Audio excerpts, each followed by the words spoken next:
ಅರಳಿ ಮರ ಎಲ್ಲ ದೇವಸ್ಥಾನಗಳಲ್ಲೂ ಖಂಡಿತ ಅರಳಿ ಮರ ಕೆಳಗಡೆ ಗಣಪತಿ ಇರ್ತಾರೆ ಮತ್ತು ದೋಷ ನಿರ್ವರ್ತಿಗೆ ನಾಗಸಿರ್ಪು ಕಲ್ಗಳು ಇರುತ್ತೆ ಪರಿಹಾರ ಮಾಡೋಕ್ಕೆ.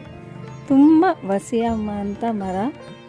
ಮಹಾಶಿವಪ್ಪ ಬಂದು ಒಂದು ಮಹಾರಾಜರಿಗೆ ವರ ಕೊಟ್ಟು ರಾಜನ ಶರೀರ ಬಂದು ಮರವಾಗಿ ಆಗಿದ್ದಾರೆ.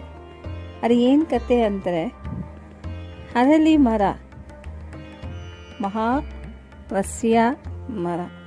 ಒಂದು ಮಹಾರಾಜ ಇದ್ರಂತೆ. ಮಹಾರಾಜರಿಗೆ ಹೆಣ್ಣುಡುಗಿಗಂದರೆ ಅಷ್ಟೊಂದು ಇಷ್ಟ.